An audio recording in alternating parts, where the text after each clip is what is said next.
What's up, everybody? Welcome to episode 53 of the Undiscovered Games video podcast, where we take a look at the lesser-known board games of the world and share those with you. Today, we're going back 20 years ago to the year 2004 with this game called Dos Rios. This was designed by the late, great Franz-Benno Delonge, who's probably most famous for his economic game called Container. Sadly, this designer passed away in the year 2007, but he left a very respectable legacy in this hobby. I've played several of his games, and I tend to like his style because of how simple his games are while still creating lots of direct player interaction. It's that old school German board game stuff that I love to focus on. So Dos Rios is a perfect fit for this channel. Now, that doesn't mean it's the perfect game, so make sure you watch the video before you rush out and buy this. It's not going to be for everybody, but the Undiscovered Games YouTube members voted for Dos Rios to be the topic of this episode. So thank you to all the UG OGs who directly support this channel. You allow me to continue sharing all these older and forgotten board games with the world and giving them the video content that they never got back when they were first released. That's what we focus on here at this YouTube channel. If you want to become a member, there's a join button below the video or in the video description. Just click that and you can learn all about the membership perks. And if you don't want to become a member yet, that's fine. Just make sure you click subscribe right here on YouTube at undiscovered_games to learn more about lesser known board games just like Dos Rios. So what is this game all about? Well, this is a very tactical game, so less strategic, more tactical, for 2 to 4 players, where you're moving your farmers around the map, jockeying for position so you can harvest crops, construct buildings, and build dams to reroute the river in your favor. The goal is to be the first player to get your hacienda and all your casas built before your opponents. So there's this underlying race throughout the game, which adds to the tension. The problem is you need money to build those structures, and money is very hard to get. The only way to earn money is by harvesting fields, and the only way you can harvest your fields is if the river is watering them when it comes time to harvest. Therefore, the key mechanism in this game is building those dams. Whenever you build a dam, it reroutes the rivers, and you're trying to get those rivers to flow into your fields but away from your opponent's fields. So there's definitely some cutthroat player interaction here, trying to cut out your opponents from being able to harvest. You can bump your opponents off of these spaces, but there's a really tricky balancing act throughout the game where if you harvest forest spaces, you'll get more wood, and the wood lets you build more dams, which ultimately give you more control over that river. But you don't get paid money when you harvest the forest. However, when you harvest the crops, you'll get paid money, and the money is what you need to win the game because that's how you build those houses. So you're always balancing forests and crops and then trying to cut out as many opponents as possible each turn. You have to play this game very tactically. You can't think too far ahead because that river is always changing and new opportunities will arise each time it's your turn. So you almost have to sit back, kind of have an idea of what you might want to do, but then when it's your turn again, you have to analyze the board at that moment and then make a decision and basically just take whatever you can possibly get and leave your opponents scrambling to figure out what they're going to do on their turn. So I kind of like it in this game. It's like this scorched earth approach where when it's your turn, you're just raiding the board for whatever you can possibly get and trying to knock down as many opponents as possible in the process. It feels like an all-out brawl, especially at 4 players, and some of you probably won't like that. I just want to present the game to you so you can decide for yourself if this is a game you want to check out. In my experience, people either love it or they hate it, and they have very valid reasons for loving it or hating it. So I'm not here to sway you one way or another. I'm just presenting my perspective as somebody who does enjoy this game, and you can decide for yourself. So let me show you how to play Dos Rios. I'm not going to cover every single rule because the rulebook is very well written. It's very short and easy to get through. I just want to give you an idea of how the game plays, what it's all about, and I'll continue to talk about it. To set up the game, you're going to make the frame of the game board like this, and then take all these landscape tiles, shuffle these face down, spin them around, change the orientation of them, mix them up real good, and then place them out randomly on the board face up like this. Now, for whatever reason, my copy of the game, these fit very tightly in here, and when they're tightly packed, it sort of bows the board up in the middle, and then you risk the game being completely disrupted if it pops up. So I just leave a little piece hanging off the edge here. It's kind of annoying, but we just live with it. I don't know if all the editions are like that, but just know you may run into that problem as well. Anyway, Give each player their 4 casas and 1 hacienda in their player color. They look like this. Each player also starts the game with 2 logs. Each player has a hand limit of 5 logs at any time during the game, so you should never have more than 5 of these logs in your possession. Nobody starts the game with any money. Just make a supply of the money. We have 100s and 500s. Yes, it's paper money, but the money is really easily distributed in this game. You could use poker chips. That might make it easier, but we like to play this with hidden money. The rules do not specify one way or another. I think it cuts down on the analysis paralysis if you don't know how much money everybody has. You can decide for yourself, but the paper money is nice because it's so easy to keep hidden. Now find these harvest tiles and shuffle these face down and make a stack near the board. We'll come back to those in a minute. First, you need to determine a start player, and that player gets to set up the original routes for both rivers. Now you have to understand the rules for running the river. I'll go over those after setup. So let's fast forward. Let's say the start player set the rivers like this to start the game. Now you have to do a setup round with your farmers. Each player gets 6 farmers in their player color. Put 3 of these farmers in the city at the bottom of the board like this. The other 3 farmers, you take turns placing them out one at a time to set up the game. So starting with that start player, you choose any available space on the board and place 1 farmer, and just go clockwise around the table until everybody has placed all 3. These farmers cannot be placed in the same spaces as your opponents, but you can have up to 2 of your farmers in the same space. So after you complete that step, the board might look something like this. The final part of setup is you have to reveal these harvest tiles. You're going to flip over 1 more than the number of players. So we have a 4-player game here. We flip over 5 of these tiles in a row. If you flip over any desperado tiles, they look like this. Just set those aside until you get 5 tiles that are not desperados. Then shuffle those desperados back into the stack, and now you're ready to start the game. Players take turns going clockwise around the table. Your turn is conducted in 2 steps. So step 1 is where you do all your actions. This is where you move your farmers around, build dams, build structures. The second part of your turn is harvest. You can either harvest this tile, which is at the end of the row, or you can delay the harvest and move this tile to the front of the row like this. That's your whole turn. Then it goes to the next player in clockwise order. They do those same 2 steps, and play continues this way until one player has built all 5 of their structures. You will instantly win the game if you build your hacienda plus 4 casas. Now there's another way to instantly win, and that is if you build your hacienda plus 3 of your casas, and they are all touching the river. So it is a race to get your structures built. Now let's break down your turn in more detail. I'll go over the movement rules and the building rules, and I'll also cover how that river has to flow when you build dams. So let's take a look at your turn. Step 1 of your turn is where all the action happens. This is how you position yourself on the board. During step 1, you are free to move up to 6 spaces with your farmers. You can split that movement up however you want. Also during this step, you can build up to 2 structures if you can pay for them. Casas cost 500 each to build, and your hacienda costs 1,000. You pay that money to the bank and place that building on any space where you have a farmer. Each space of the board can only hold 1 structure. Also during step 1, you can build dams. You can build as many dams as you have available in your supply.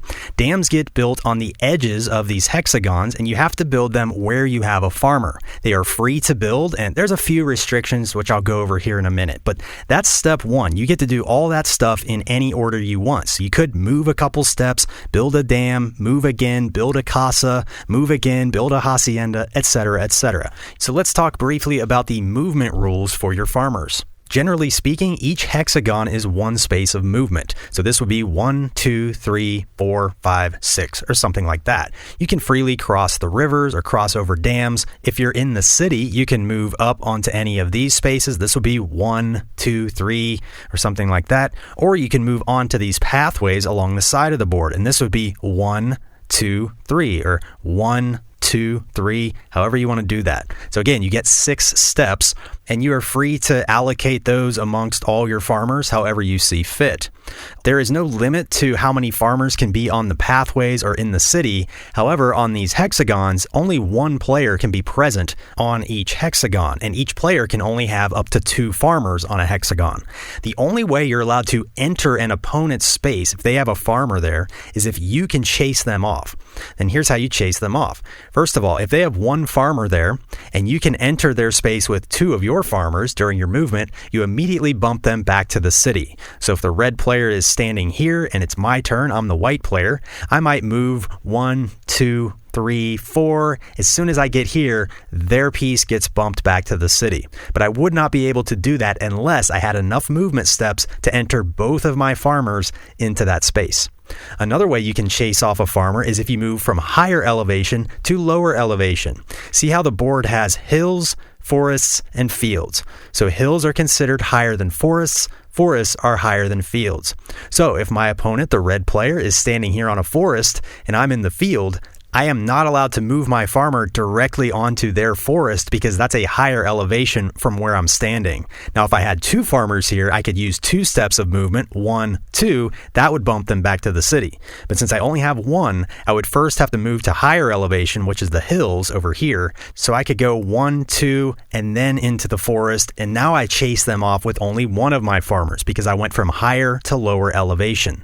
Now, let's say the red player had 2 farmers on this forest space. The only way I can chase both those farmers off is if I attack them from a higher elevation with 2 of my farmers. So it's kind of like 1-on-1, but this would be 2-on-2.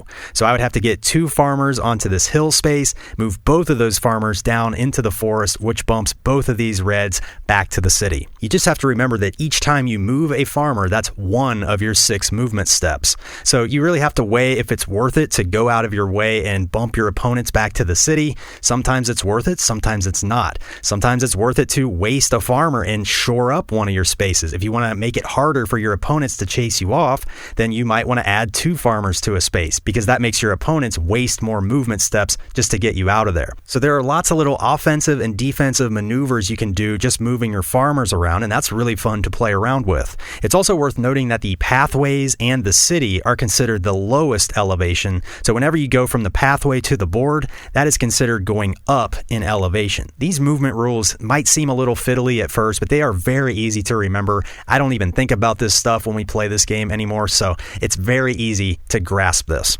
Another thing to keep in mind is when you build a casa or a hacienda, that is going to affect the movement rules as well. Whenever you build a hacienda, that completely makes that space off limits to other players. Nobody can enter their opponent's hacienda. Another nice thing about the hacienda is whenever you have a farmer in the city, you can teleport them to your hacienda for 2 movement points. So if my hacienda is way up here, I could spend 2 of my movement to move this farmer straight to the hacienda. So sometimes it makes sense to build those haciendas higher on the board. It just kind of depends on the game. You can feel that out. Again, it's a very tactical game. You have to see what happens. Now, the casas also limit your movement. Let's say my opponent has a casa built, and let's say their farmer is standing on the space with their casa. I think of this like the farmer is home protecting his house. If this is the case, you cannot enter an opponent's space if they have their farmer and a casa. However, if the farmer is out doing other stuff and their casa is there by itself, you are allowed to pass through that space. You just cannot stop there for any reason. So you just have to keep moving. You are not allowed to build a dam while you're standing on someone else's casa. So let's talk about building dams, because that's another thing you can do. Like I said, you can freely build dams. They are free to build as long as you have logs in your supply. Wherever you have a farmer, you can place a dam on one edge of that hexagon.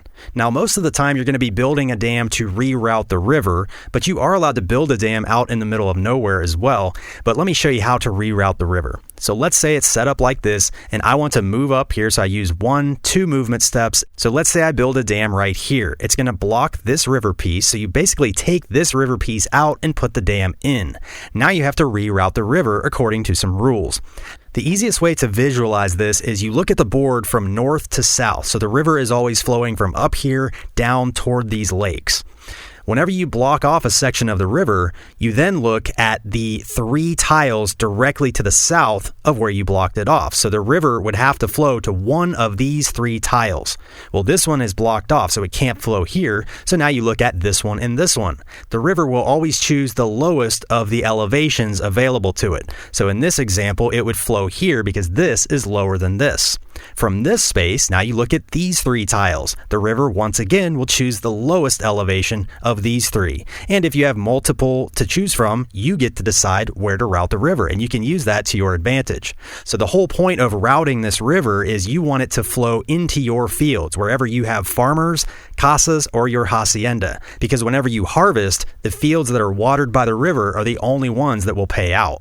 So you're routing this river, trying to get it to hit your fields and trying to get it to avoid your opponent's fields. There are lots of ways this can play out, and just playing around with the river and where to build those dams, that's where the fun puzzle of this game lies, and that's what I really enjoy, is figuring out how to make that river work for me, but also stay away from my opponents. You can build dams to completely block opponents' casas out of ever seeing the river.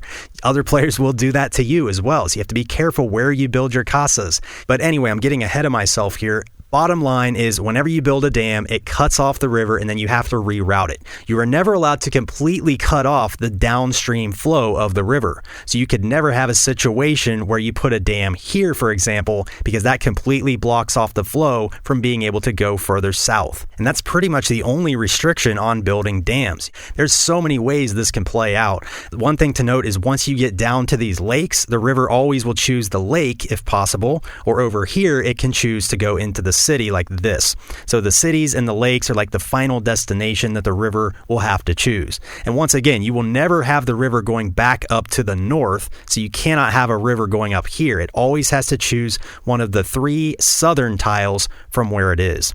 Another situation you might have is, maybe you put a dam here, which causes the river to go this way, and it actually joins up with the other river. And that's perfectly legal as long as you follow those, terrain rules for where the river must flow. So sometimes the rivers join, sometimes they separate again. It's so fun to watch how much that river changes throughout the game, and that's one of my favorite parts. I think that's such a cool mechanism to play around with. So anyway, that's step 1, moving around, building your structures, building dams. You can mix and match those things however you want. After you're finished with step 1, then you move to step 2, which is harvest. Let me show you how the harvest works. First, you're going to look at the farthest tile in this row. So in our example here, it shows corn. That says, if I choose to harvest corn right now, then every field out here that shows corn on it, as long as that field is watered by the river, meaning the river goes right through it, that cornfield will pay out $100 to its owner. To own a field, you just have to have a farmer, a casa, or a hacienda on it. So in our example here, there are 6 cornfields. 2 of them are not watered. So these players will not make any money from the harvest. But these 4 are all watered. I have a farmer here, I have a casa here, and I have my hacienda over here. So I'm going to get 100, 100, 100. So there's $300 for me.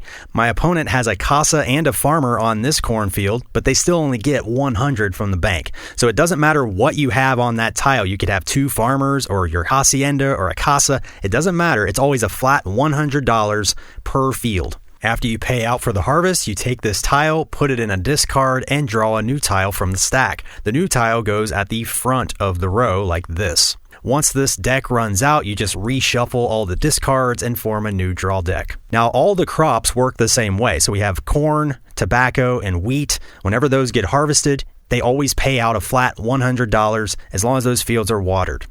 Then we have the forest tiles. Whenever the forests get harvested, whoever owns those spaces gets lumber from the supply. So you just take 1 wood from the supply per field that gets harvested. So instead of taking the $100, you get a piece of lumber, which gives you more flexibility to build more dams later in the game.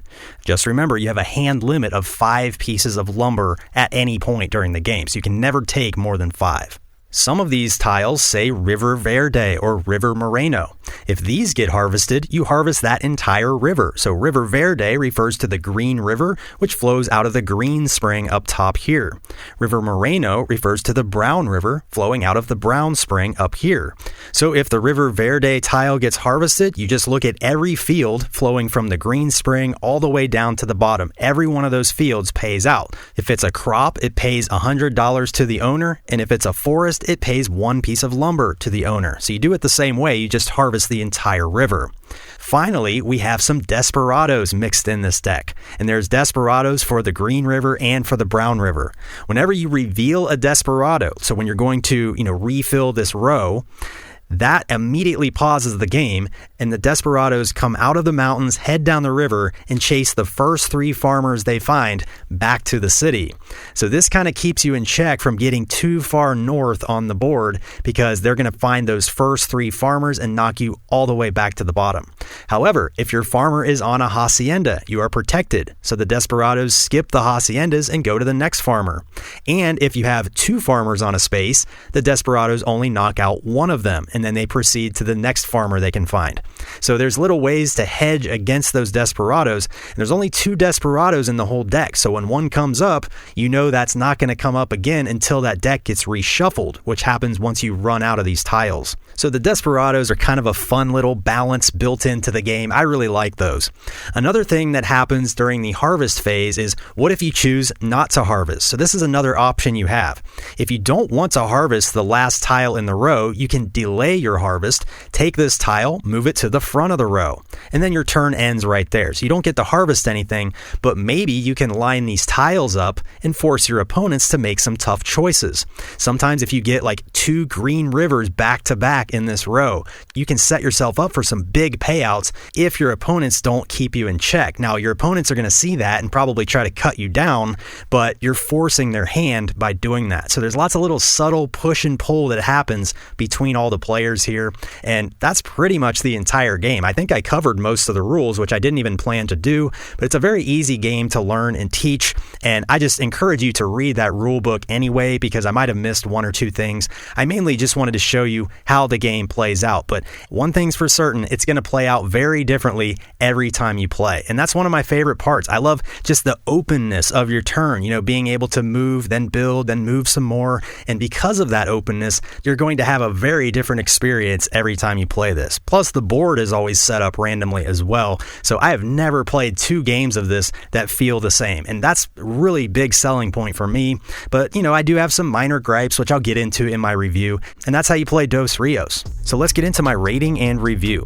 Now, Dos Rios is certainly not the perfect game. I would say it does show its age a little bit, but to me, the biggest division of whether players love it or hate it is whether you like tactical or strategic games. Tactical gamers tend to love this game because you always have to reevaluate your plans, you have to adapt to the board when it's your turn, and find the best move at that moment. So if you like games like 5 Tribes, one of my all-time favorite tactical games, I think you would probably like Dos Rios. But if you're a strategic gamer, you like to set yourself up for future turns and plan long-term, you're probably going to hate this game because you can do very, very little long-term planning in Dos Rios, especially at higher player counts. But even at 2 players, it's tough to plan ahead. Now, here's what I find very interesting about Dos Rios. It feels very relaxing to play this in a way. Like, it's kind of a stress-free game, even though it's insanely cutthroat on the main board. And what I mean by that is, when it's your turn, you're going to raid the board, you're going to take everything you can possibly get for yourself, you're going to cut out as many opponents as you can and get paid. That's your turn. Then when your opponents go, they're going to do the same thing to you and to everybody else, and you can't do anything about it. You just have to watch it play out. Now, that's not to say there's no strategy, because you can, build houses in strategic areas to sort of block off the board a little bit. You can build dams strategically so that the river is forced to run into your fields at certain times. You can double up your farmers to make it harder for your opponents to bump you off of spots. You can look at the harvest lineup and see what's coming up, and maybe you want to delay this harvest, push it to the end of the row, and now there are 2 corns harvested back to back, and then your opponents have to make a tough decision of, do they want to harvest, and they have to react to that. So there are some little long-term plays you can try out, but you have to be prepared to adapt on the fly. Like I said, very tactical, but because it's so tactical, I find it to be fairly laid back because there's not much you can do until it's your turn again. So I can't say I've ever played a game that feels so chill and laid back, yet is also so chaotic and cutthroat and competitive on the board. It's just kind of a weird, juxtaposition of feelings there, and that's unique. I don't know that that's good or bad, I'm just saying it's very unique, and that's something I wanted to highlight in the video. Now, one thing I don't personally agree with is the Board Game Geek community poll says this game is best at 2 players and only playable at 2 and 3 players. They say you shouldn't even play this at 4. I completely disagree with that. I actually prefer Dos Rios with 4 players, and here's why. If I'm in the mood for a very tactical game, Dos Rios is always one that I think about. Even though I have some awesome tactical games in my top 25, like Tigris and Euphrates, Hansa Teutonica, Creta, Five Tribes, Age of Steam, really any tile placement game or cube rails games, those lean toward being more tactical. But I would argue that those games that I mentioned give you more opportunity to plan ahead than Dos Rios does. Dos Rios is very tactical. So in that regard, if I'm in the mood for that, then I want to play Dos Rios at 4 players. I want to get the most tactical experience possible. Yes, that's the most chaotic. Yes, that's the most cutthroat, but that's what I want out of this game. Now, I've only played this twice with 3 players, and both of those were last week leading up to this video. So I kind of want to report on my feelings at 3 players. The first game felt pretty normal. I definitely noticed the board was way more wide open. Like, I felt like I could move a lot freer. My wife liked that part of it. I kind of thought the board should be tighter just to make more player interaction. Maybe you could pre-fill the board with some dams or block off some spots at lower player counts if you could come up with a variant or something like that. But I felt like the board should be a little tighter. However, the game worked fine at 3 that first time. The second time we played at 3, I noticed a weird situation. Maybe it was a fluke, but one player got out to an early lead, and the other player and myself started to just gang up on the leader because they were so far ahead and we wanted to slow them down.